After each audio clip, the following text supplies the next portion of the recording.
मसीह में आप सबको सलाम। खुदावंद आपको और अपने ख़ानदान को बरकत, सेहत और तंदुरुस्ती अता करे। मसीह यीशु नासरी के नाम से आमीन। हमारे लिए आज की अंजील मुकद्दस लूका के मुताबिक 10 बाब पहली से 12 आयत। तुम्हारा सलाम उस पर ठहरेगा। खुदा बाप, बेटे और रूह कुद्दस के नाम से आमीन। उन दिनों में खुदावन ने 72 और मुकर्रर किए और उन्हें दो दो करके हर शहर और हर गांव को अपने आगे भेजा जहां वो खुद जाने को था। और वो उनसे कहता था कि फसल तो बहुत है पर मजदूर थोड़े हैं, इसलिए फसल के मालिक की मिन्नत करो कि वो अपनी फसल काटने के लिए मजदूर भेज दे। जाओ, देखो मैं तुम्हें जैसे बर्रों को भेड़ियों के दरमियान भेजता हूँ। ना बटवे ले जाओ, ना थैली, ना जूती, और ना राह में किसी को सलाम ना करो। और जिस किसी घर में दाखिल हो, पहले कहो कि इस घर को सलाम। अगर सलाम का फर्जंद वहां हो तो तुम्हारा सलाम उस पर ठहरेगा, वरना तुम पर लौट आएगा।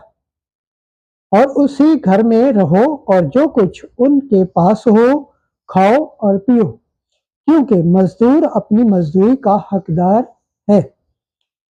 घर घर ना फिरो, और जिस किसी शहर में दाखिल हो और जहां तुम्हें कबूल किया जाए तो जो कुछ तुम्हारे सामने रखा जाए खाओ, और वहां के बीमारों को शिफा दो, और उनसे कहो कि खुदा की बादशाही तुम्हारे नजदीक आ पहुंची है।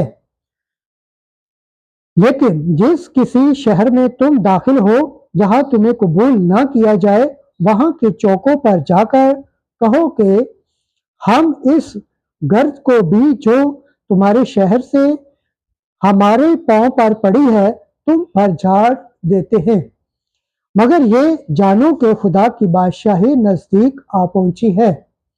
मैं तुमसे कहता हूं कि सदोम का हाल उस शहर की निस्बत ज्यादा काबिले बर्दाश्त होगी। अंजील मुकद्दस के सिला से हमारे गुनाह माफ किए जाए। ऐ मसीह तेरी सताइश हो। खुदावंद के पाक कलाम पढ़े और सुन जाने पर खुदावंद की बरकत हो। खुदावंद का शुक्र हो। आमीन। खुदा बाप, बेटे और रूह कुद्दस के नाम से आमीन। अजीज दोस्तों, आप सबसे गुजारिश है इस चैनल को ज़्यादा से ज़्यादा शेयर करें, लाइक करें, सब्सक्राइब करें और कमेंट करें, और बेल आइकन को प्रेस करना ना भूलें ताकि